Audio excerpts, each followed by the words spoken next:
Vida de los Santos del Van Butler, 29 de septiembre, dedicación de la Basílica de San Miguel Arcángel, vulgarmente llamado Día de San Miguel, indiscutiblemente en la liturgia apócrifa que tanto abundó en Palestina y en las comunidades judías de la diáspora.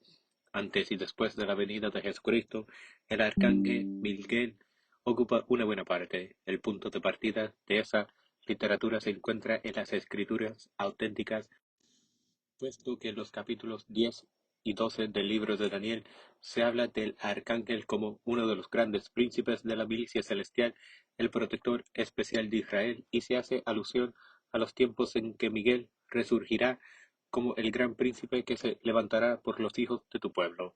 En el libro de Enoch, que se considera como el más importante de los apócrifos del Antiguo Testamento, se menciona a Miguel repetidas veces como el gran capitán o el primer capitán, que se establecerá entre la mejor parte de la humanidad, es decir, entre la raza elegida heredera de la promesa. Es misericordioso y habrá de explicar el misterio que rodea al temido juicio del Todopoderoso. Se dice que el propio Miguel condujo a Enoch ante la divina presencia, pero también se le asocia con los otros arcángeles, Gabriel, Rafael, Fanuel, en la expulsión de las potestades del mal de la tierra para arrojarlas en un abismo de fuego. El aspecto misericordioso del jefe de los arcángeles se pone particularmente de manifiesto en el testamento de los 12 patriarcas y en la ascensión de Isaías. En este último libro leemos que el gran ángel Miguel intercede siempre por la raza humana, pero en el mismo libro se le presenta como el que lleva los registros de los hechos de todos los hombres en los libros del cielo. Ya en la época del Nuevo Testamento, precisamente en el Apocalipsis de San Juan, se escribió que hubo un gran combate en los cielos. Miguel y sus ángeles lucharon contra el dragón y el dragón y sus ángeles lidiaron contra él. Pero no fueron estos los que prevalecieron, ni hubo ya lugar para ellos en el cielo, y se arrojó fuera al gran dragón, esa vieja serpiente que se llama el diablo y Satanás, que seduce al mundo entero, fue arrojada hacia la tierra y sus ángeles fueron expulsados junto con él. Pero resulta todavía más significativo en la estrecha vinculación de un culto a San Miguel y las tradiciones judías. La mención de su nombre en la epístola de San Judas, cuando Miguel el arcángel disputaba con el diablo por la posesión del cuerpo de Moisés, aquel no recurrió a muchos discursos y solo dijo: "El Señor te ha rechazado".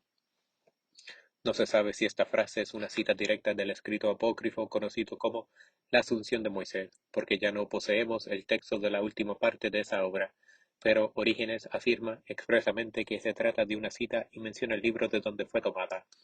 La historia cuenta que Moisés murió y entonces Samael reclamó el cuerpo para sí, en base a que Moisés era un asesino, puesto que quitó la vida a innumerables egipcios. Esta blasfemia provocó la cólera de Miguel, quien, sin embargo, se contuvo y solo dijo a Satanás: "Dios te rechaza a ti, difamador".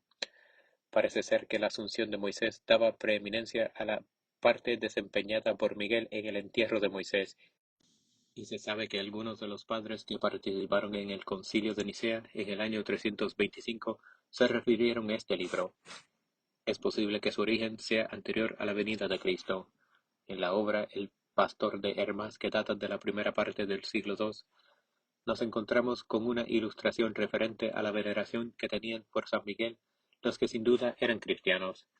En la octava similitud se puede ver la alegoría de las ramas cortadas del gran sauce para ser plantadas junto al agua. Algunas de las ramas brotan y florecen vigorosamente, mientras que otras se marchitan y se secan. Un ángel de majestuoso aspecto distribuye los premios cuando se presentan a su examen aquellas ramas y emite su juicio.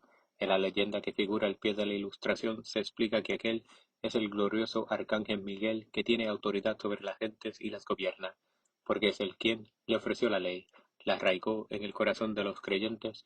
En consecuencia, él vigila y administra a aquellos a quienes dio la ley para saber si cumplen con ella. El pastor de Hermas fue tratado por algunos de los primeros padres como si el libro formase parte del canon de las Escrituras, pero al parecer nunca llegó a tener tanta difusión como el extravagante escrito apócrifo de origen judío, conocido como el Testamento de Abraham, el cual no debe ser muy posterior al primero. En todo este relato, el arcángel Miguel es el personaje principal. Desempeña la difícil tarea de convencer a Abraham para aceptar con resignación la necesidad de morir. Al lector se le presenta a Miguel como el capitán mayor de las legiones de Dios, el organizador de todas las relaciones divinas con la tierra, el que intercede ante Dios con tanto poder que, a su palabra, pueden llegar a ser rescatadas las almas, incluso en el infierno. Tenemos, por ejemplo, pasajes como este: Y Abraham dijo al gran capitán: Yo te lo suplico, oh arcángel, atiende mis ruegos, y apelamos al Señor para suscitar su piedad y que otorgue su misericordia a las almas de los pecadores, a quienes yo antaño en mi cólera maldije y destruí, a quienes se tragó la tierra, a quienes despedazaron las fieras, a quienes consumió el fuego, al conjuro de mi palabra. Ahora sé que he pecado ante el Señor nuestro Dios. Vamos entonces, Miguel, gran capitán de las altas legiones, vamos a llamar a Dios con lágrimas en los ojos para que se digne perdonar mis pecados. El gran capitán le escuchó e hicieron una apelación a Dios, y después de haberle llamado durante algún tiempo, bajó del cielo una voz que decía: Abraham, Abraham, yo he escuchado tu voz y tu plegaria, y yo te perdono tu pecado. Aquellos a quienes tú piensas que he destruido los he llamado para devolverles a la vida, por obra de mi excelsa bondad, puesto que, durante algún tiempo y después de mi juicio, les pagué con la misma moneda, y aquellos a quienes destruyó cuando viven sobre la tierra, no los rescató en la muerte. Ya sea que este escrito apócrifo y otros similares se funden o no en las tradiciones judías, es indudable que fueron leídos por los primeros cristianos. Por otra parte, a ninguno de esos escritos se le puede acusar de formular de cualquier manera ataques contra la fe cristiana.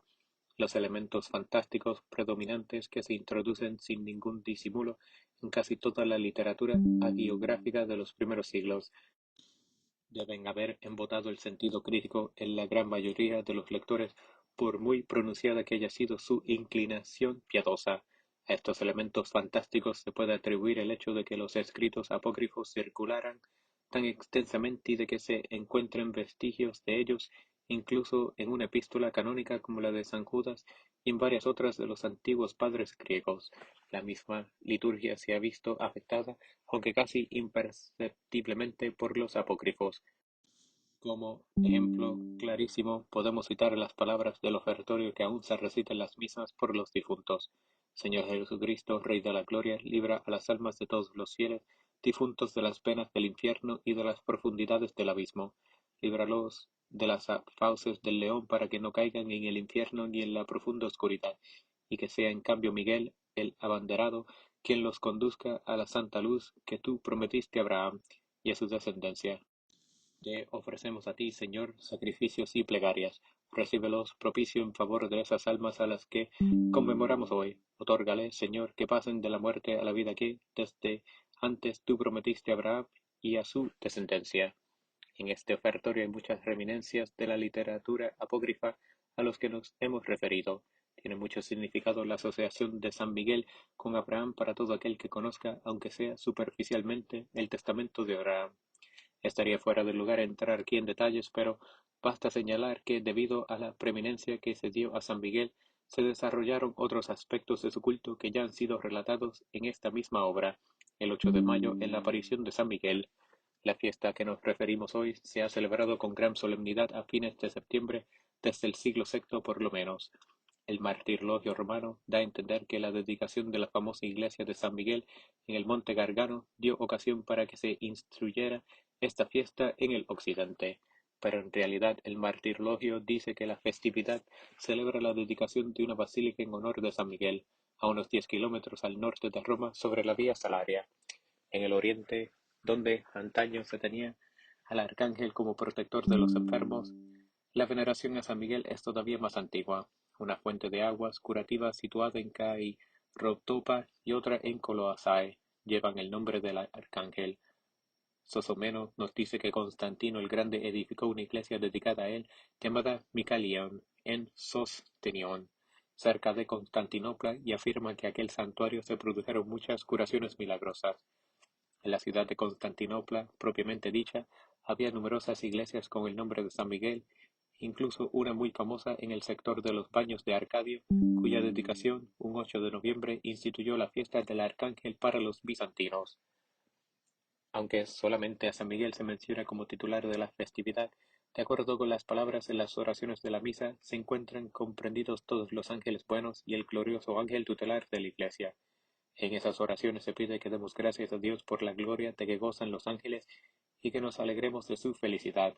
Se pide también que le demos gracias por haber creado esos seres que nos ayudan a conseguir la salvación y que nos unamos a ellos en la adoración y la alabanza a Dios, a fin de acatar su voluntad, como lo hacen aquellos espíritus celestiales. Por último, se nos invita a honrar a los ángeles y a implorar su intercesión y su ayuda.